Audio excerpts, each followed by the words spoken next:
Opa.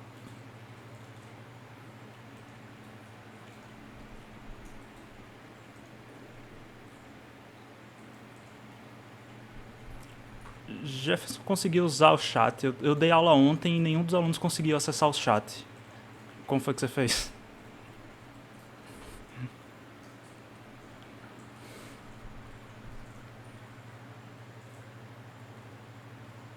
No aplicativo tem É no celular a ou abinha ali no computador? no computador, no celular, né? No computador eu não sei onde é. Ah, tá.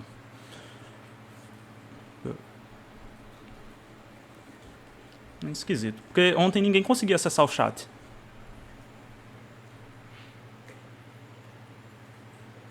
Mas ele tá pelo notebook ali, ó. É, eu vi.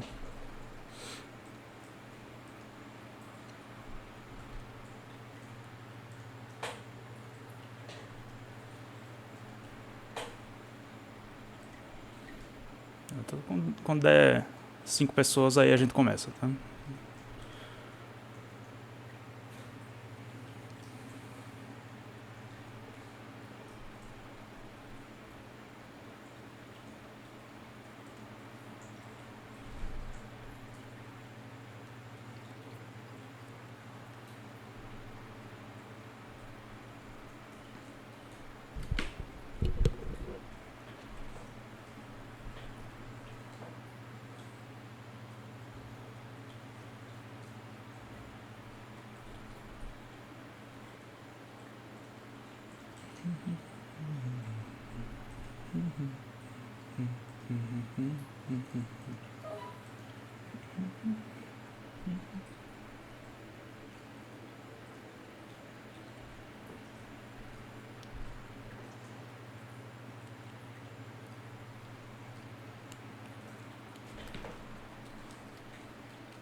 Tem que começar a gravar isso aqui também. Eu tô gravando essa aula também. Depois eu vou disponibilizar o link tanto pelo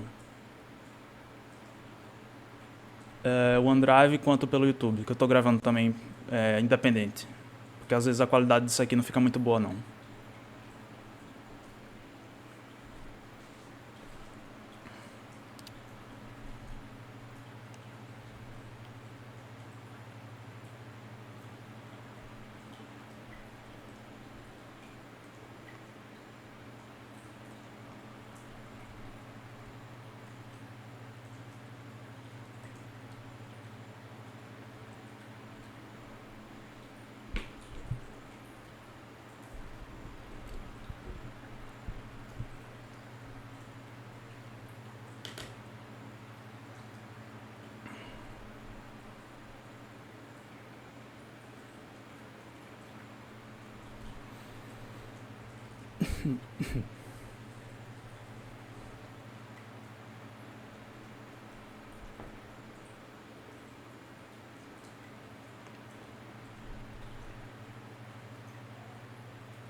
Eu disse que ia esperar 5 pessoas, mas eu vou começar logo porque esse assunto, ele, como é um assunto novo e ele não é tão óbvio assim, é bom a gente ter um tempo sobrando para tirar dúvidas, tá? Eu passei para vocês o primeiro capítulo do livro que eu vou me basear, tá? Que é esse capítulo aqui. Esse é o livro do Fitzgerald, tá? O nome do livro é Máquinas Elétricas. Esse livro aqui. Vocês encontram ele fácil na internet, certo? E se vocês precisarem também eu posso passar para vocês. Esse primeiro capítulo ele vai trabalhar com circuitos magnéticos e materiais magnéticos, tá? A gente não vai entrar muito a fundo na parte de materiais magnéticos, mas a gente vai ver circuitos magnéticos. Depois de circuitos magnéticos, a gente vai ver transformadores. Porque circuitos magnéticos é a base teórica para vocês entenderem como o transformador funciona e por que ele tem certas características. Certo. Além disso, eu passei para vocês a apostila do professor L. Newton, né? L. Newton. Eu sempre me confundo porque tem uns professores com nome parecido. E esse assunto que a gente vai utilizar começa na página... O capítulo 2 começa na página 43, mas o início do capítulo 2 a gente já viu na primeira unidade. Até fluxo magnético, permeabilidade magnética a gente também já viu. A gente vai começar a ver agora circuitos magnéticos. Aí vocês podem escolher qual das abordagens funciona melhor para vocês. Tá? Eu vou me basear no livro, porque o livro já tem a linguagem que vocês vão utilizar na disciplina de máquinas elétricas, certo? Que vocês vão ver no próximo semestre. Aí vocês já vão se adaptando com essa linguagem. Pronto. Mas o que é um circuito magnético? Tá? Cadê? Deixa eu voltar aqui.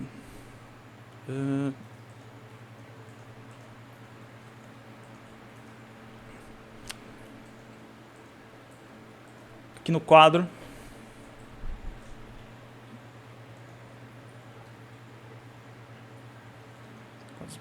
Circuitos magnéticos. Porque está embaixo.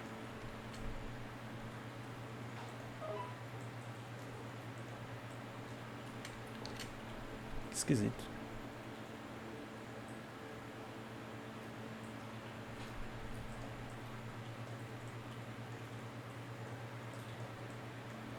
Bom, eu vou apagar isso aqui. E eu vou começar de novo aqui em cima.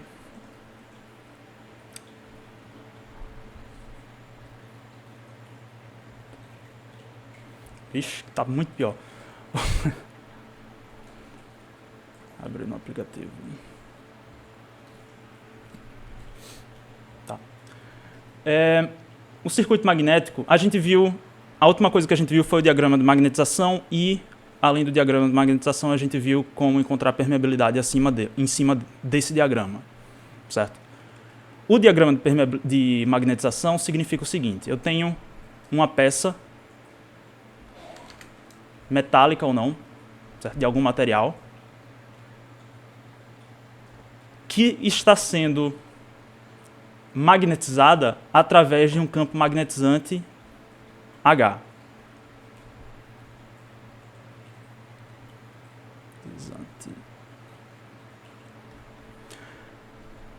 Para realizar essa magnetização, a forma mais comum que a gente tem de fazer isso é...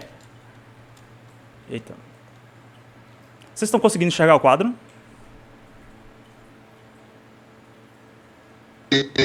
Não, professor. Tá, não?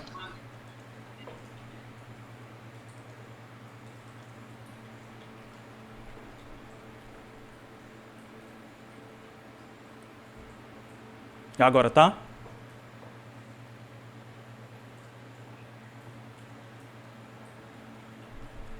Ainda não.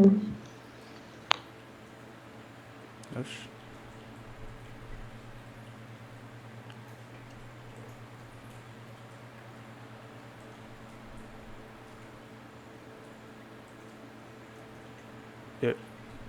Agora...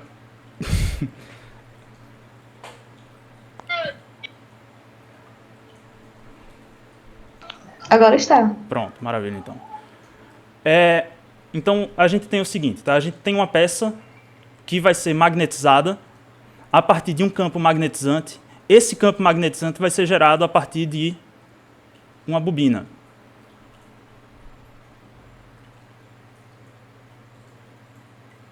Certo?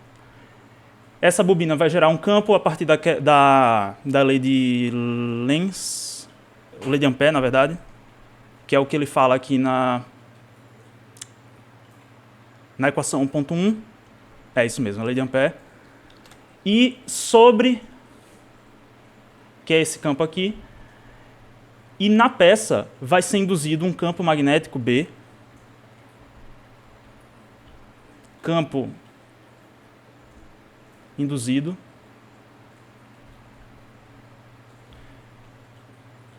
que vai ser igual àquela equação que a gente viu, né? B vai ser igual a permeabilidade vezes o campo magnetizante. Certo? Além disso, a gente viu também que o fluxo magnético gerado vai ser igual ao campo induzido vezes a área da seção transversal dessa peça. Certo? Quando a gente começa a usar peças mais elaboradas, como, por exemplo, esse...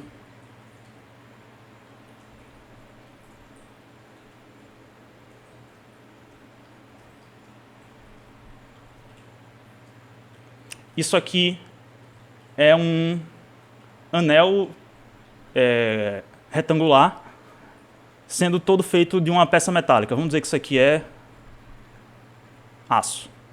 Tá?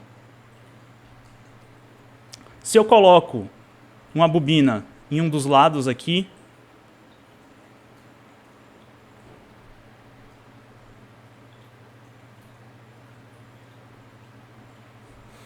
e eu passo corrente por essa bobina, eu vou gerar um campo magnetizante. Certo? O campo magnetizante, vocês viram resumidamente que pode ser encontrado a partir do número de espiras multiplicado pela corrente e dividido pelo comprimento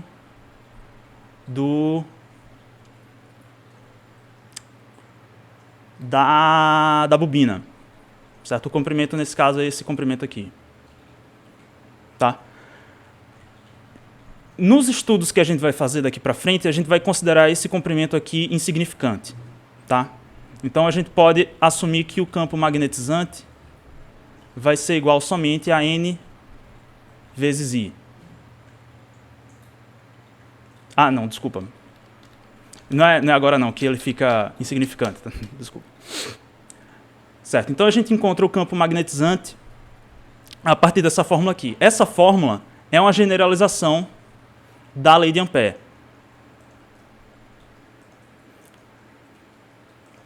Essa lei aqui, que é a integral sobre a superfície fechada de H dl, vai ser igual a integral da densidade de corrente vezes sobre a área. Certo? Isso está dizendo que o campo vai ser igual a corrente vezes a corrente dividido pelo comprimento pelo comprimento que a corrente passa, certo? Que é o comprimento do fio.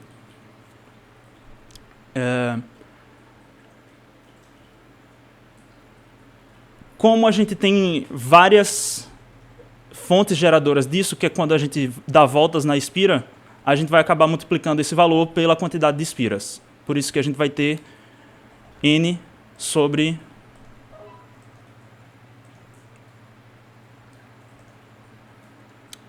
N vezes I sobre L. Isso aqui é uma simplificação da lei de Ampère. Tá? Se a gente tem um campo magnetizante, nessa peça aqui vai ser induzido um campo B, certo? Que é o campo induzido, que vai ser igual a μ vezes H. Então a gente tem aqui o μ vezes H, que vai ser N vezes I dividido por L.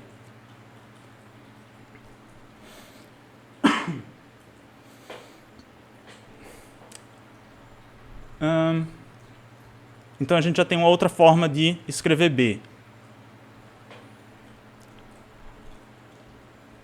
E a outra fórmula que a gente tinha era a fórmula do fluxo magnético. O que é o fluxo magnético? É a quantidade de linhas de campo que vão passar por dentro de uma área. Ou seja, a gente vai ter em azul aqui o fluxo magnético.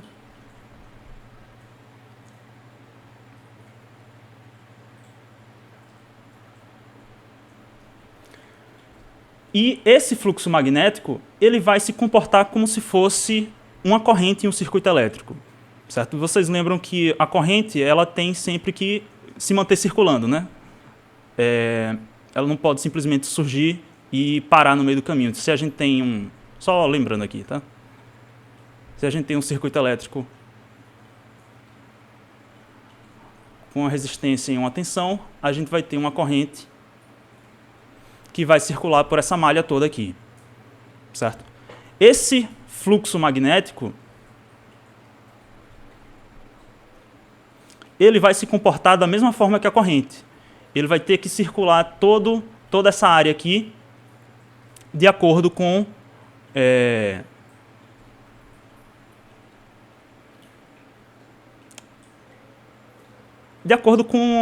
o diagrama de... Peraí, que eu tenho que formular isso aqui direitinho. Tá? Ele vai circular todo esse núcleo magnético aqui. E vai funcionar exatamente como se fosse uma corrente. Então, ele vai dar a volta nessa malha aqui. Certo? Então, o fluxo magnético vai ser igual a B, que é esse valor aqui, μ vezes N vezes a corrente dividido por L, vezes a área.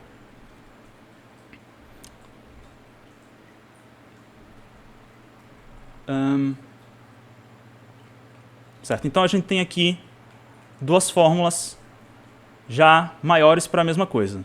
Por que que isso é interessante? Tá? Quando a gente tem estruturas mais complexas, a gente pode... Isso aqui é um circuito magnético, tá? É quando a gente interpreta o fluxo como sendo corrente e a fonte geradora do campo magnetizante como sendo a fonte de tensão, a gente vai ter um elemento que vai se opor à força, se opor à geração de fluxo. Tá? Então eu vou reescrever isso aqui para ficar parecido com a fórmula de V é igual a R vezes I. A gente tem essa fórmula aqui que vocês nunca vão esquecer na sua vida, né? Eu espero que nunca esqueçam mesmo. Eu vou reescrever esse valor aqui para ficar parecido com esse valor aqui. Então, a gente tem como fonte geradora de campo magnético, a gente tem o H, certo? O H ele é N vezes I dividido por L. Então, vou tentar deixar ele desse lado aqui da equação, tá? Como o fluxo se comporta como a corrente, eu vou deixar ele do lado direito. A fonte geradora se comporta como tensão, eu vou deixar ele do lado esquerdo. Então, eu vou ter H, que vai ser igual a... Como eu coloquei H é esse valor aqui, certo? Então, eu vou passar o μ para lá dividindo e o A para lá também. Tá? Então, eu tenho fluxo dividido pela permeabilidade vezes a área.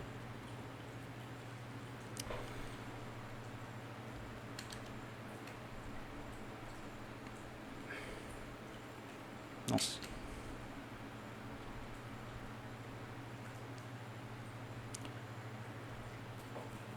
Convenientemente, a gente pode também passar esse comprimento para o lado direito da equação. E aí a gente vai ter essa forma aqui. Tá? N vezes I vai ser igual a o fluxo vezes o comprimento dividido pela permeabilidade vezes a área. Certo?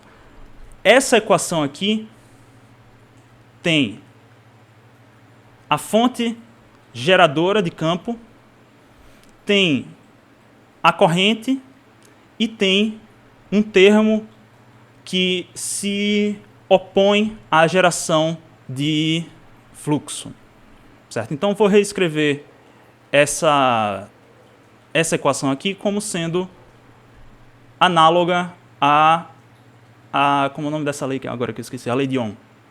Tá? Então, em vermelho eu tenho a tensão, que vai ser igual a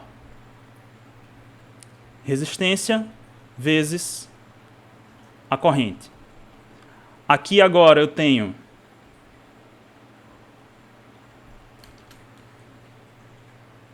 N vezes I, que vai ser igual a... Eu vou chamar esse termo aqui de oposição de um R meio afrescalhado. Ele não está muito afrescalhado aqui não, mas... multiplicado pelo fluxo, certo? E a partir de agora, a gente pode tratar todos os circuitos magnéticos como se a gente conhecesse, como se fosse um circuito elétrico, tá? Esse termo, N vezes I, é o que a gente chama de força magnetomotriz, que é o que vai gerar o campo magnético, tá? Então, N vezes I força magnetomotriz. Como a gente tinha a força eletromotriz, que é a tensão elétrica nos circuitos elétricos, nos circuitos magnéticos a gente vai ter a força magnetomotriz. Tá? Onde a gente tinha resistência elétrica, a gente vai ter agora a relutância magnética.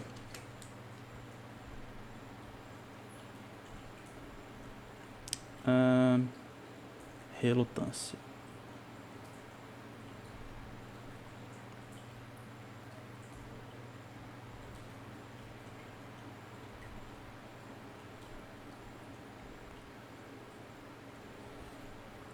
E onde a gente tinha corrente, a gente tem agora o fluxo magnético.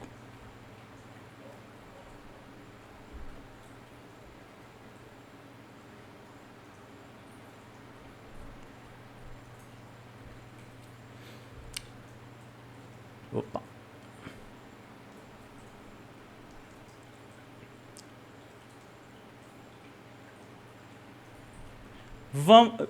Visto isso, a gente só tem que ver uma coisinha a mais agora. Tá? Cada pedaço... Na verdade, a única coisa que a gente vai ter que se preocupar agora, e o que causa confusão a muita gente, é que esse L aqui, o circuito magnético ele é análogo, mas ele tem uma pequena diferença, porque vocês lembram que a resistência elétrica ela é dependente...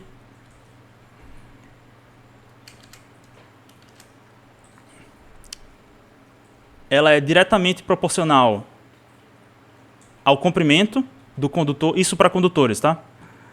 Inversamente proporcional à área e, se eu não me engano, falta o que aqui? É a condutividade, né? Eu não lembro qual é a letra de condutividade, eu vou chamar de C.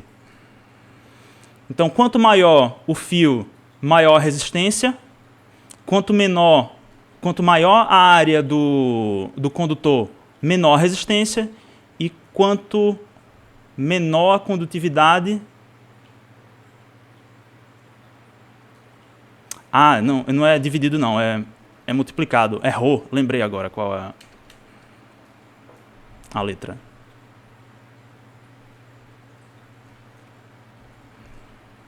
De condutividade, é ρ. A condutividade, quanto maior a condutividade...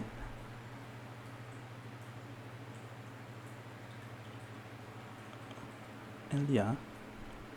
Isso está certo. Porque quanto maior a condutividade, devia ser menor a resistência.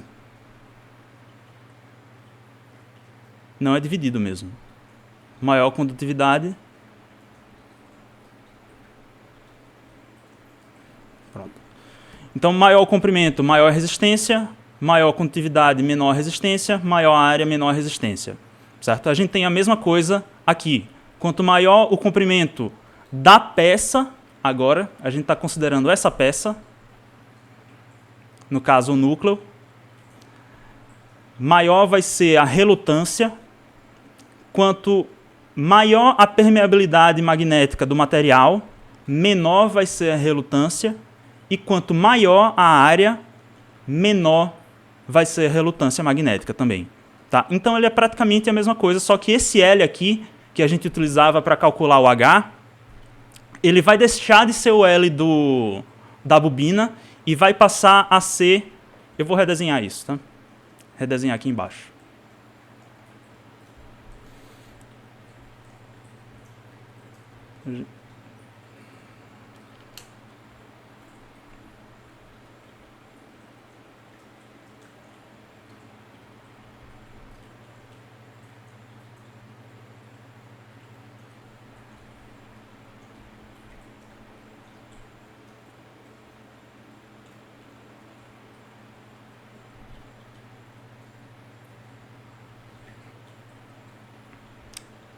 Então, a gente tem o fluxo gerado aqui. A gente tem... Eu vou colocar na mesma cor, né? Que está aqui em cima.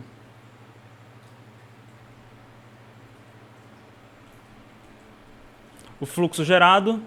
A gente tem a força magnetomotriz, que ela também é chamada de... É um F meio afrescalhado.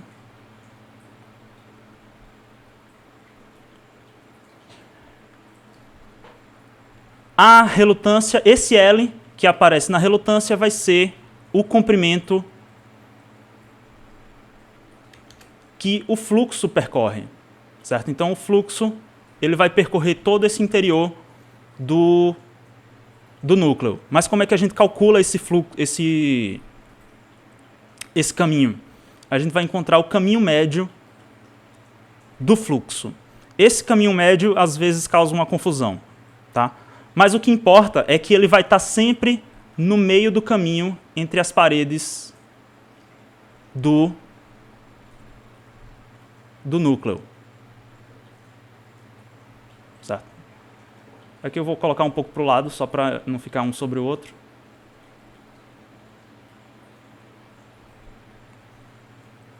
Certo. E o comprimento L que a gente usa para calcular a relutância... Aqui está da resistência, né? O da relutância vai ser L sobre permeabilidade vezes a área. Esse caminho todo aqui vai ser o comprimento L. Certo? Eu vou fazer um exemplo aqui e aí a gente pode ver como é que isso é visualizado. Tá? Mas antes de eu fazer o exemplo, vocês têm alguma dúvida no que foi visto até aqui? Vocês estão conseguindo enxergar o quadro normal, né? Estamos. Professor, essa fórmula de R igual, não seria ρ multiplicado L dividido pela área, não? Então, é isso que eu estou na dúvida, porque o ρ é a permeabilidade ou a resistividade? É a resistividade, né? Resistividade. Ah, é isso que eu estava confundindo, então, é isso mesmo. Ele vai multiplicando, não? É isso mesmo. É porque eu estava lembrando, como sendo condutividade. Mas o ρ é a resistividade. Isso. Pronto, é isso mesmo. Mas fora isso, vocês têm alguma dúvida no que foi visto até agora? Tá tranquilo. Pronto, então, vamos ver um exemplo aqui. Deixa eu só pegar um exemplo pronto, que aí não tem perigo de dar número errado, né?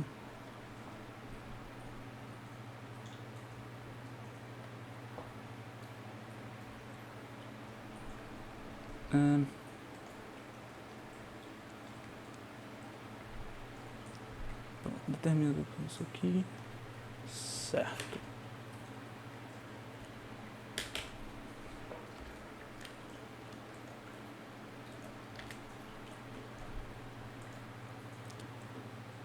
Esse exemplo aqui, que eu vou colocar no quadro, é do material do professor Lenilton. Certo?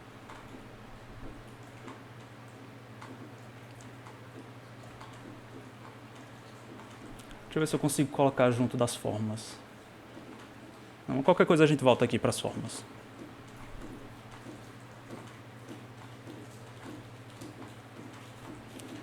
Então, vamos considerar o seguinte, tá? Determinar a corrente na bobina de 200 espiras para se ter aqui um campo B igual a 0,6 Tesla. Então vamos ver, a gente tem aqui o valor, né? Tem aqui tudo, a fórmula. Então a gente tem o número de espiras, N, que é 200. A gente quer encontrar a corrente.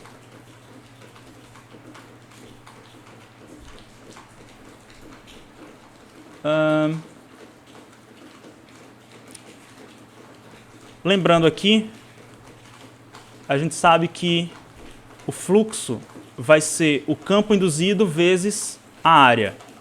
Certo? Então a gente pode substituir esse termo dividido por esse termo aqui por B. Certo? Então B vai ser igual a φ dividido por A. Então eu posso substituir isso aqui. Então a gente vai ter, na verdade, essa equação aqui para encontrar o valor L dividido pela permeabilidade. Certo? Então a gente tem N, quer encontrar a corrente, a gente sabe o valor de B, que é 0,6, né?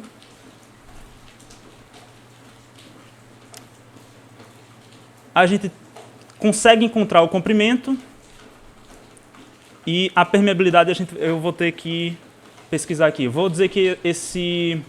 é aço silício, então é tabelado. Eu vou... Se eu não me engano, no livro tem uma tabela. Permeabilidade magnética do aço silício.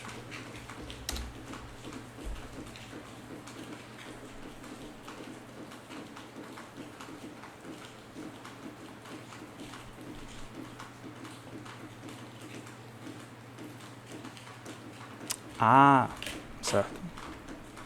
Faltou uma coisa aqui no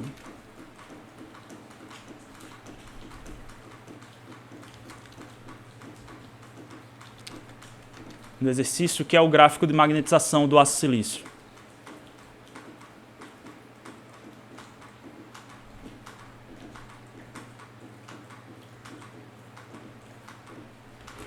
Pronto, com o gráfico de magnetização dá para a gente encontrar o valor da permeabilidade. Tá?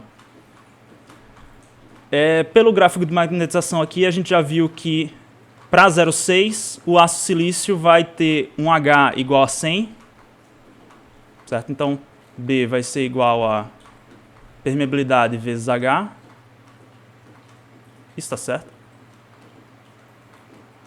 Tá, é isso mesmo. Então, consequentemente, a permeabilidade, nesse caso, vai ser 0,6 dividido por 100.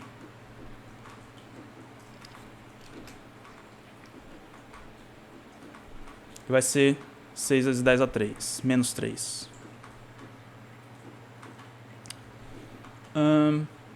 Certo, então a gente já tem o valor de B, a gente tem o valor da permeabilidade, temos a quantidade de espiras, falta só a gente encontrar o valor de L. Certo? O valor de L, como eu falei aqui do lado,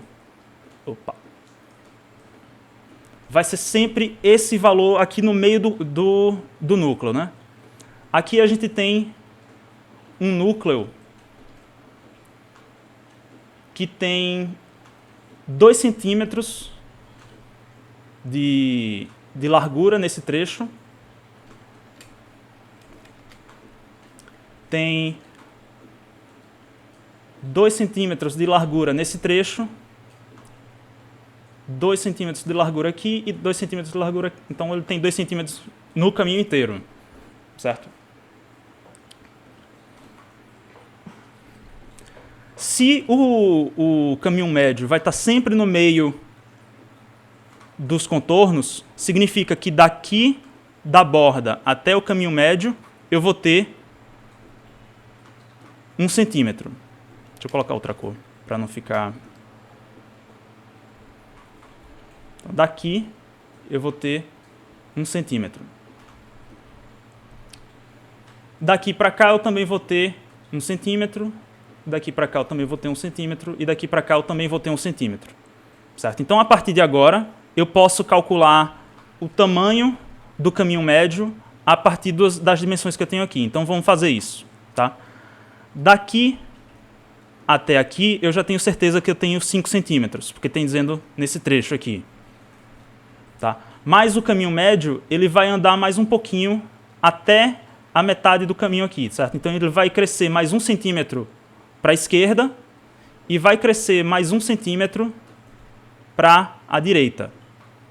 Tá? Então, nessa parte de baixo, o caminho médio vai ser desse tamanho aqui, que é 5 mais 1 centímetro desse lado, mais 1 centímetro desse outro lado. Então, consequentemente, vai ser 7 centímetros. Tá? Essa peça, esse trecho aqui da peça, se vocês olharem as dimensões, é igual. Ele não está desenhado igual, mas as dimensões mostram que esse trecho aqui vai ser igual a esse trecho aqui, certo? Então, o comprimento médio vai ser também de 7 centímetros para esse lado, certo? Então, aqui eu tenho 7, mais 7, mais 7 aqui em cima também, porque é a mesma dimensão, mais 7. Então, o valor do comprimento médio vai ser 7 vezes 4, 21, 7, 28. 28 centímetros.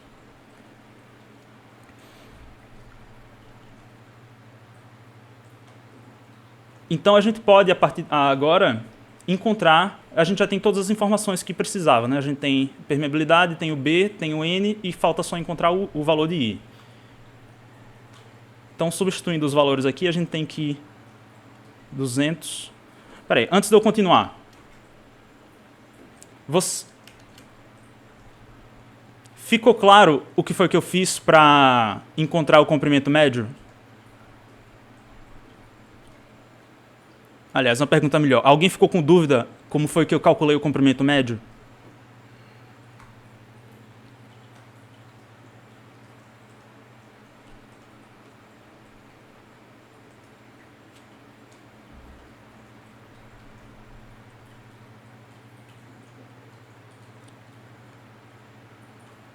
Professor, poderia repetir, por favor? Posso, sim. Eu vou redesenhar isso aqui, que tem muita informação no desenho, tá? E aí talvez fique mais fácil de enxergar o que está acontecendo. Aqui a gente tem um núcleo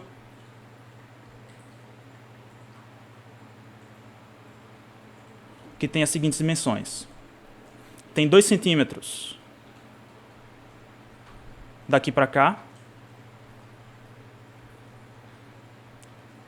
2 centímetros daqui para cá, e entre esses dois tem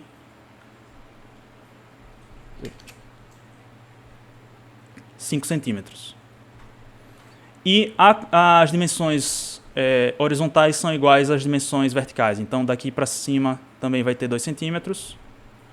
Daqui para cá também 2 centímetros. E daqui para o restante vai ser 5 centímetros. O caminho que o fluxo vai percorrer, ele vai estar sempre no meio da peça. Mas literalmente no meio. Tá? Nessa peça que é quadrada, ele está seguindo assim. Se a peça fosse redonda,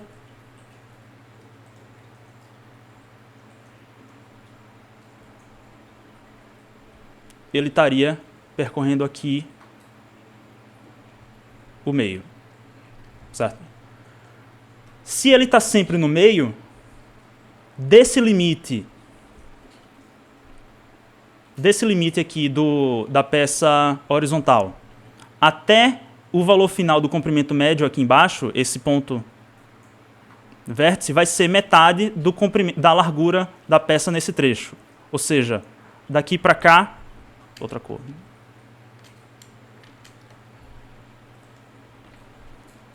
Daqui para cá vai ser metade dessa largura, então vai ser 1 centímetro. Certo? Do outro lado, a mesma coisa. Daqui até a distância do comprimento, a distância média dessa peça vai ser 1 centímetro. Certo? Então, aqui embaixo, a gente vai ter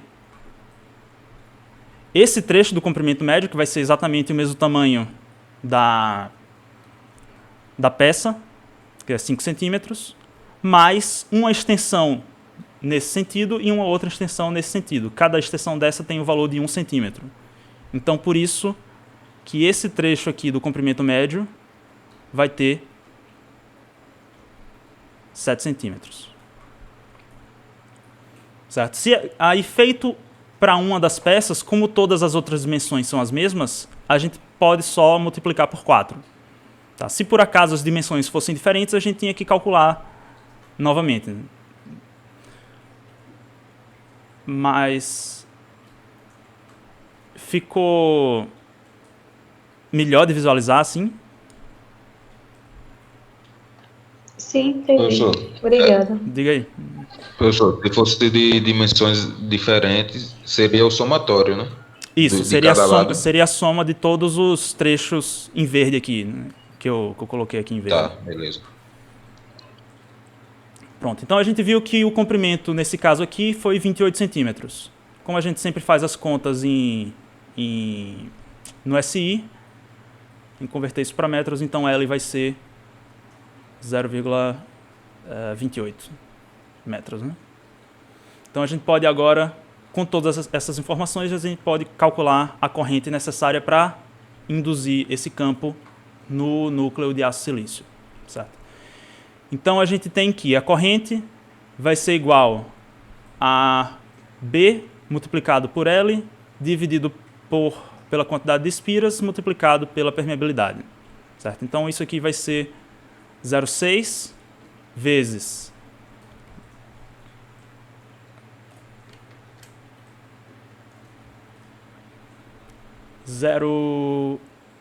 quanto foi? 0,28 dividido por 200 espiras, né? Vezes 6 vezes 10 a menos 3. Aí, cadê minha calculadora aqui? Aqui.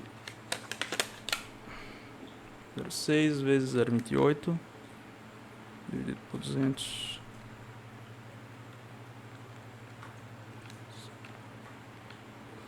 Vai dar 0,14 amperes, né? Ou 140 miliamperes.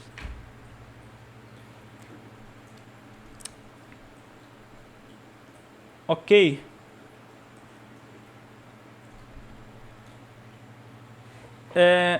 Esse tipo de conta pode ser feita para calcular também no caso de 1 Tesla. No caso de 1 Tesla, a gente teria só que encontrar a permeabilidade, né? O restante se manteria igual.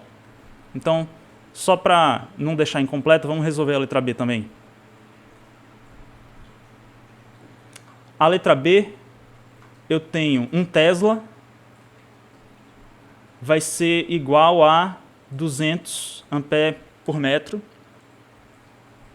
Então, quando a gente refizesse o cálculo da permeabilidade,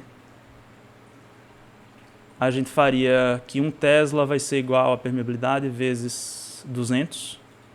Consequentemente, a permeabilidade vai ser 1 sobre 200. Que é 5 vezes 10 a menos 3. 200. 5 vezes 10 a menos 3.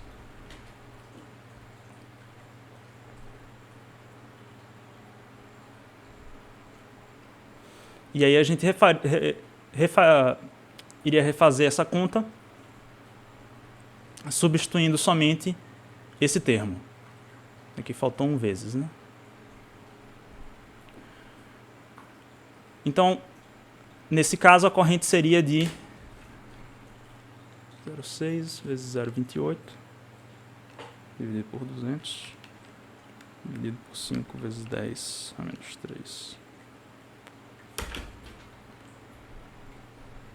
Seria 168 miliamperes. Certo? Alguma dúvida aqui nessa parte?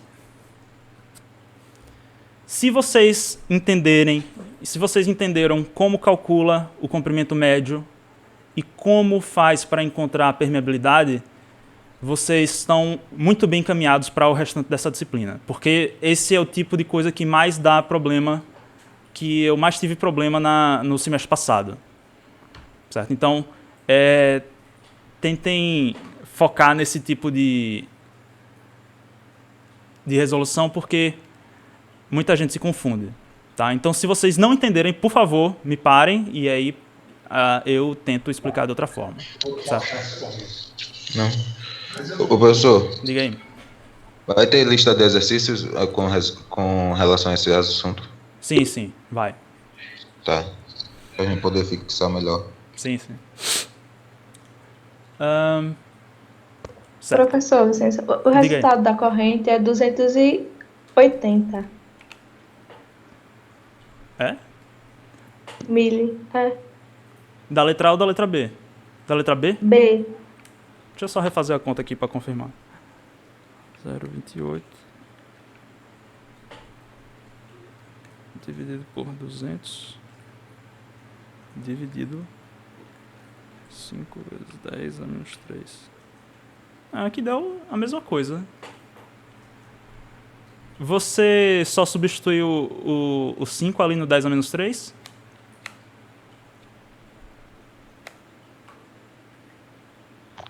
Mas o valor do B não mudou? Eita, é verdade. É isso mesmo. Esse valor vai ser... Não, é verdade. 0,6. É isso mesmo. Tá, então tem que mudar, o B também muda. Então vou reescrever a equação toda aqui aí. Então vai ser 1 vezes 0,28, 200, 5 vezes 10 a menos 3. E aí esse valor de I vai ser 0,28 ampere ou 280 miliampere, é isso mesmo.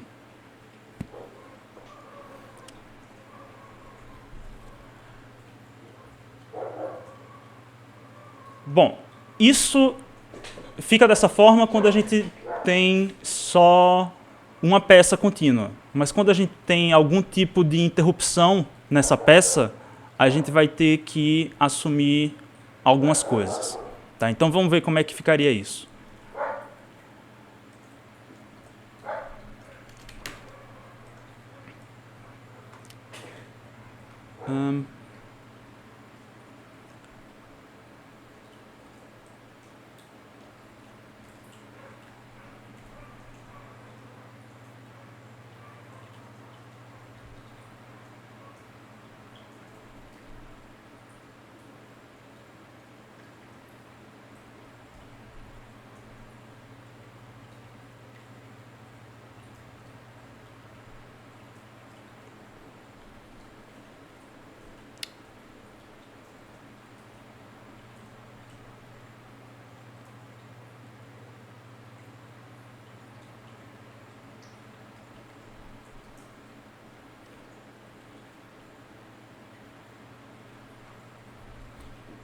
Igual a Ni. Certo. Então vamos assumir aqui que a gente tem uma interrupção no meio da peça aqui. Certo? Esse tipo de situação ocorre principalmente quando você quer fazer alguma gravação em material magnético.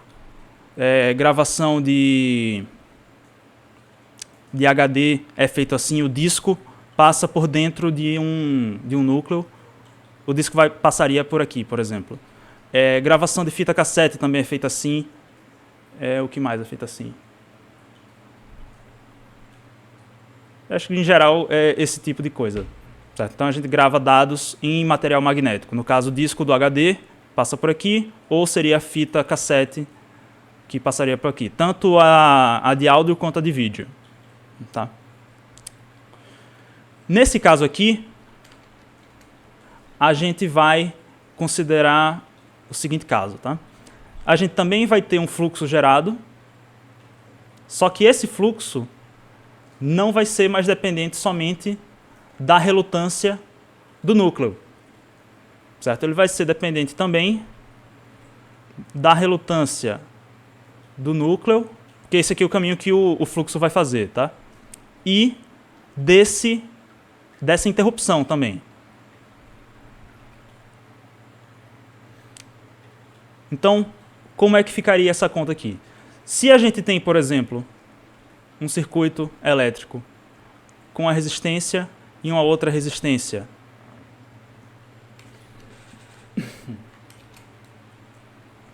em série, a gente vai R1, R2, a gente vai, para gerar a corrente I, a gente vai pegar a tensão, vai multiplicar a corrente pela soma das resistências. Certo? Nesse caso aqui vai ser a mesma coisa. Só que, no caso do entreferro, que o nome desse intervalo aqui é entreferro em português, e em inglês vocês encontram como air gap. Certo? Então eu vou dizer que isso aqui é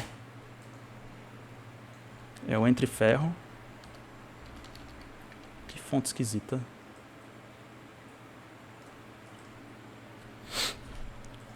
Ou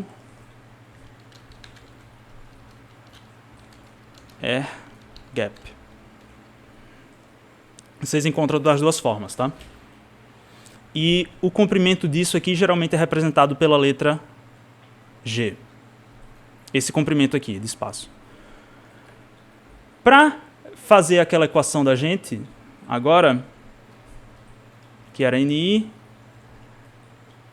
fluxo, vezes L, N vezes a área, a gente vai ter agora não só mais um comprimento. Esse termo aqui era o termo da relutância. Certo? Então, o que a gente tem agora é a relutância do núcleo e a relutância do entreferro, que vai ser como se a gente tivesse exatamente um resistor em série com outro. Certo? Então, a relutância do núcleo vai continuar sendo calculada dessa forma aqui. Certo? Então, seria o valor de L, que é o caminho médio percorrido pelo fluxo dentro do núcleo, dividido pela permeabilidade e pela área. E a relutância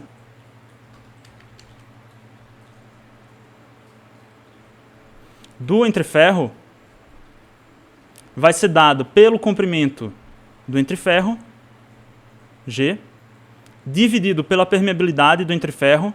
O entreferro é literalmente um espaço de ar. Então, a permeabilidade magnética do ar vai ser praticamente igual à permeabilidade magnética do vácuo. Certo? Então, eu vou μ0 aqui. Vezes a área da seção transversal do entreferro logo acima, logo ao lado do entreferro. Certo? Então, nesse caso aqui, a equação ficaria NI vezes o fluxo vezes a relutância do núcleo mais a relutância do entreferro.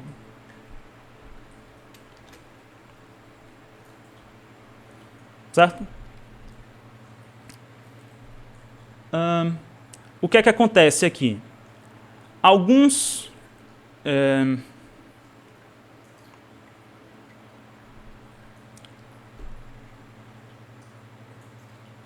eu vou dar um zoom aqui no entreferro, tá? Eu vou desenhar aqui esse zoom.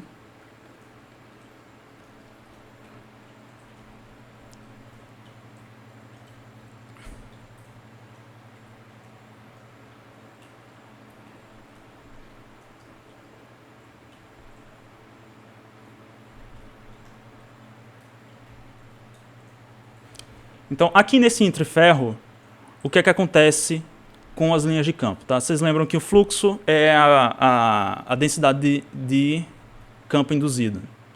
Não, desculpa. O B é a densidade de fluxo. Ou seja, são as linhas de campo que passam pela área da seção transversal. Certo? Eu falei aqui que essa área no entreferro vai ser a área do núcleo logo adjacente ao entreferro. Ou seja, nesse trecho aqui, se eu tenho uma área que tem esse formato, e ele tem um valor, sei lá, de 2 centímetros quadrados, a área que a gente vai utilizar para calcular a relutância do entreferro vai ser essa mesma área aqui. Quando a gente tem que trabalhar com muita precisão, certo? Em gravamento de HD, por exemplo, em gravação de HD, por exemplo, a gente tem que considerar alguns efeitos que ocorrem no entreferro. Tá?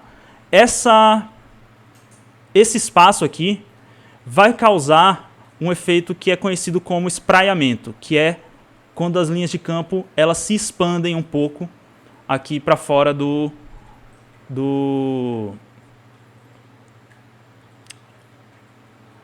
núcleo, do que seria a área do núcleo, certo? Isso ocorre, vai crescendo aos poucos, e aqui mais nas extremidades ele fica mais para fora.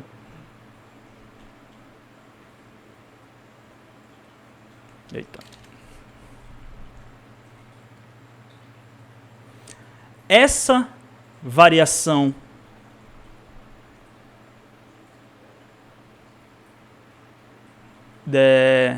de área em relação à área do núcleo ao lado dele, geralmente é considerado como sendo alguma porcentagem a mais do que a área vizinha. Tá? Então, essa área aqui seria A mais um valor K vezes a área. Esse valor de K geralmente é atribuído meio arbitrariamente, tá? Mas no livro e no material do professor Elenilton, eles sugerem que o K seja igual a 10%.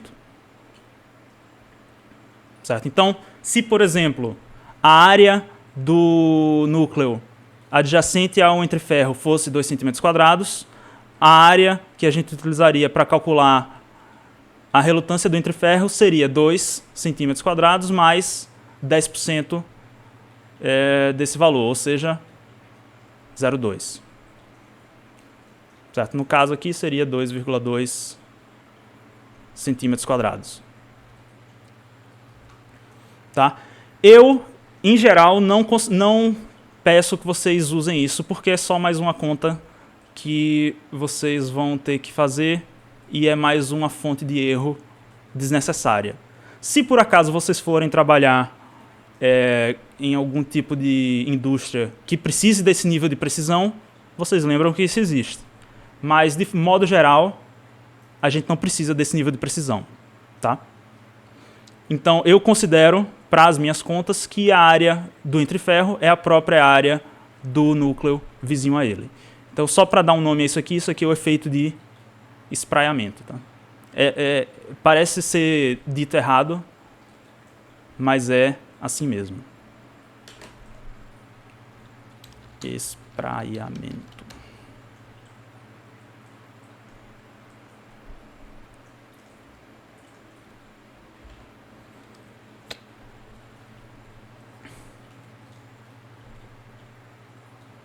Já tem muita coisa aqui, né? Eu vou disponibilizar isso aqui para vocês no chat, tá? Quando terminar a aula. Então a gente viu isso aqui. Vamos ver um exemplo disso aqui funcionando. Até aqui, alguma dúvida?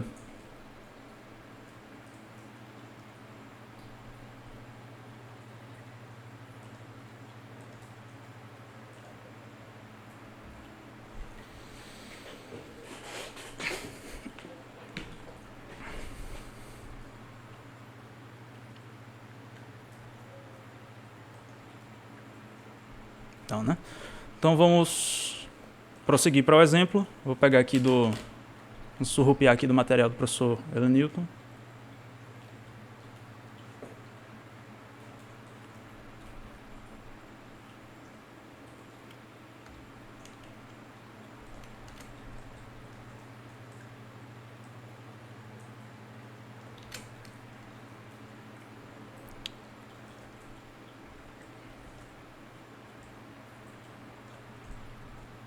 Eu vou separar aqui a resolução do exercício 1.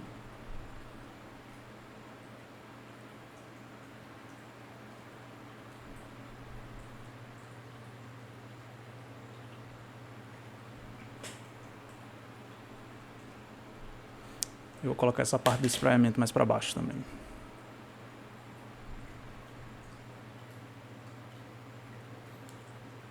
Só para dar uma organizada no material. Isso aqui a gente não vai precisar. Certo? E aqui eu posso agora copiar.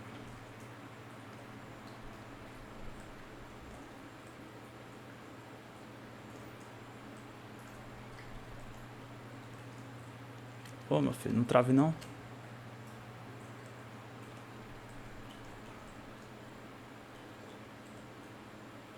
Pronto. Eu acho que agora dá pra gente fazer, né? Pronto. Então a gente tem agora o exercício 2, que é para repetir o exercício anterior, só que agora adicionar um entre-ferro no circuito magnético. Tá? Então eu vou colocar aqui só para lembrar. Na letra A gente tinha um B igual a 0,6 Tesla. E na letra B a gente tinha um B igual a 1 Tesla. N continua sendo igual a 200. E a gente quer encontrar o valor da corrente para gerar cada um desses, né? Então vamos lá. Para a letra A gente vai ter a seguinte equação. N vezes I vai ser igual a B vezes... Aqui eu não vou colocar mais B não, tá? Eu vou colocar o próprio φ e eu vou colocar a relutância do núcleo mais a relutância do entre-ferro. Certo? Que aí a gente vai ter exatamente a mesma equação que a gente ficou aqui no final. Certo? Pronto, então o que é que a gente tem que fazer? A gente tem que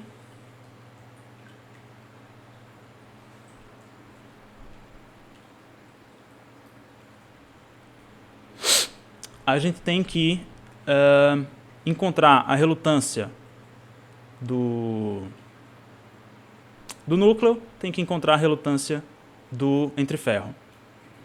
Só que como é que a gente encontra esses valores?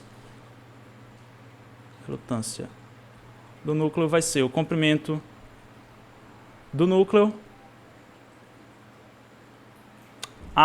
Só uma observação aqui, tá? Esse L que a gente tinha, que dava a volta completa, ele vai acabar sendo subtraído do valor do entre-ferro, certo? Porque esse trecho aqui não vai ser mais parte do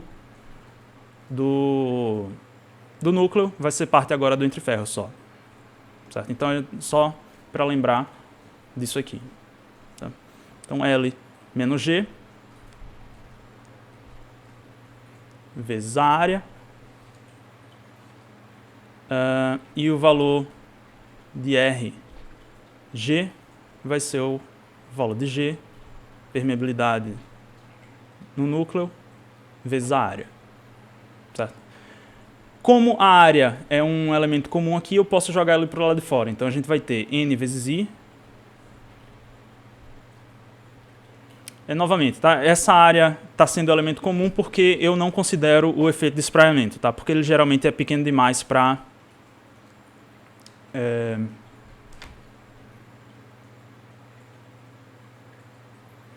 É pequeno demais para atrapalhar nos cálculos da gente. Então, dividido pela área, e aí a gente vai ter o restante aqui, né? Que é L menos G dividido por μ mais G dividido por μ0.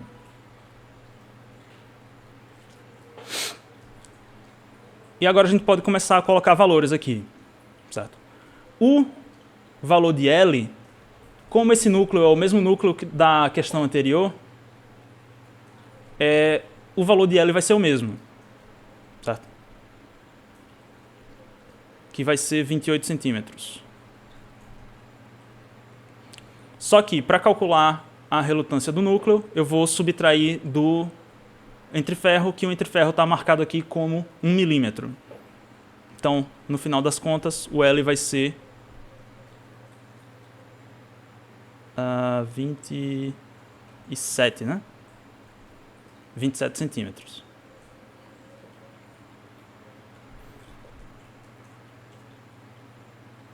Isso está certo? Tá. Ou não? Não.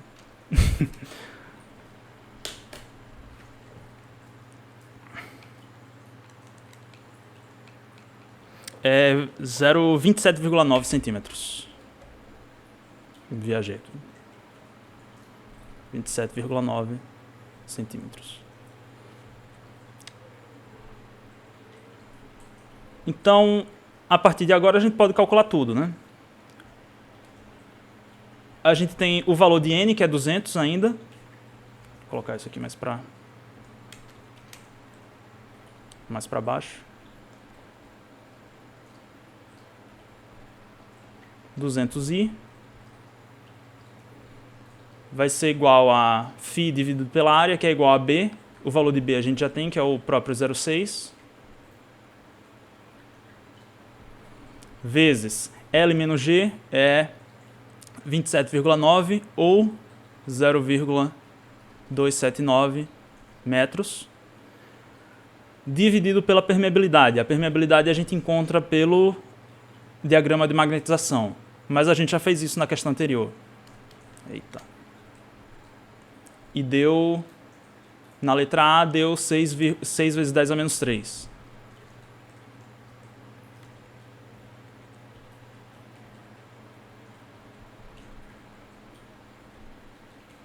Mais o entreferro, que é de 1 milímetro, ou 10 a menos 3 metros, dividido pela permeabilidade magnética do vácuo.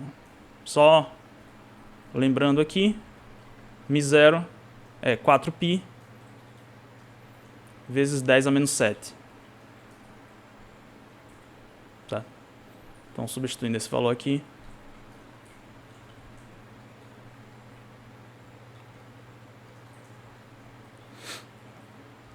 e aí a gente pode encontrar o valor de corrente resolvendo essa equação aqui.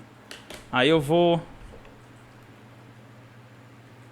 tentar resolver isso aqui da forma mais rápida possível. 6 vezes 10 a menos 3.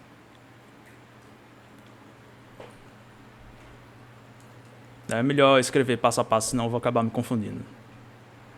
0,6 por 200 vezes 46,5 mais 10 a menos 3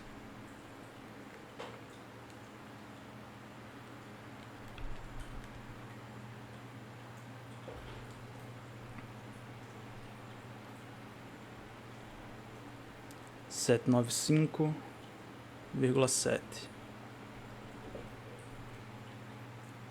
mais 46,5 vezes 0,6 dividido por 200 vai ser, esse valor aqui de corrente vai ser 2,52 ampere. Talvez o valor de vocês dê um pouquinho diferente, porque eu dei uma aproximada nesses valores. Ou então, se eu ratei nas contas, me avisem aí. Bom, mas a princípio, assumindo que esteja certo, vocês veem que só 1 milímetro de entreferro fez a gente ter que subir o quê? Mais de 2 amperes. Na verdade, a gente teve que subir um absurdo de... Eita, meu Deus. De corrente para gerar o mesmo campo magnético, para induzir o mesmo campo magnético. Certo? Então, o entreferro, em geral, ele acaba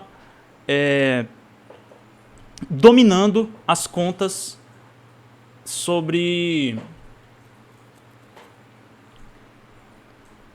as contas para a gente encontrar os valores que a gente quer encontrar.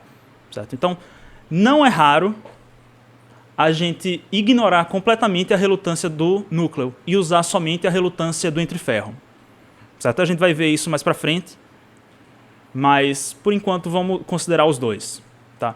Mas vocês veem aqui que o valor da relutância do entreferro é absurdamente maior do que a relutância do núcleo. Então, por isso, é muito comum a gente considerar somente a relutância do entreferro para fazer as contas, porque ela vai influenciar muito mais. Tá? Para o caso da letra B, esse termo não muda, esse termo aqui vai mudar e esse termo aqui também. Né? Então, a gente vai ter que a corrente vai ser 0,5 não, né? 1, que é o B, dividido por 200, vezes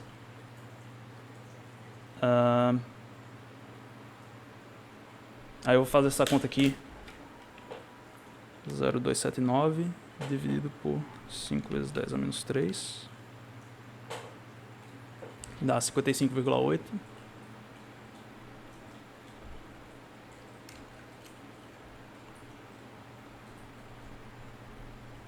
Mas esse termo aqui não muda, o entreferro continua constante, 95,7.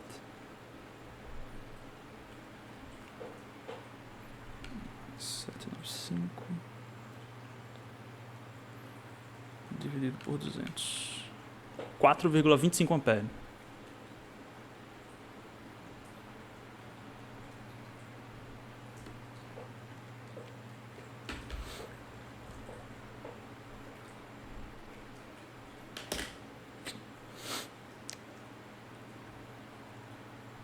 Alguma dúvida até aqui?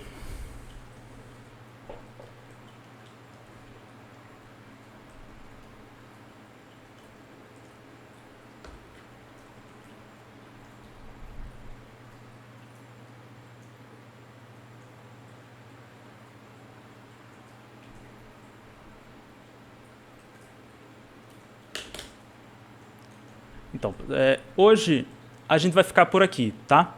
Mas no material, amanhã de manhã eu subo para vocês uma lista de exercícios que aí vocês podem praticar mais esse tipo de resolução, certo? Inclusive eu vou considerar como sendo atividade domiciliar para vocês, tá? Que aí vocês pegam, o capítulo 1 continua disponível para vocês, o material do professor continua disponível, e aí vocês resolvendo a lista, vocês vão pegar mais costume em usar esse tipo de coisa. Sim, eu falei que eu ia mandar a lista amanhã, né? Essa imagem aqui eu vou gravar e vai ficar disponível para vocês logo que a aula acabar, certo? A aula também está sendo gravada e aí vocês podem assistir novamente quando precisar. Se por acaso a gravação do Teams não ficar muito boa, eu vou disponibilizar para vocês a gravação que eu estou fazendo independentemente também, tá? Certo? Então, eu vou esperar vocês responderem se tem alguma dúvida. Se não tiverem, a gente vai encerrar por aqui hoje. Certo?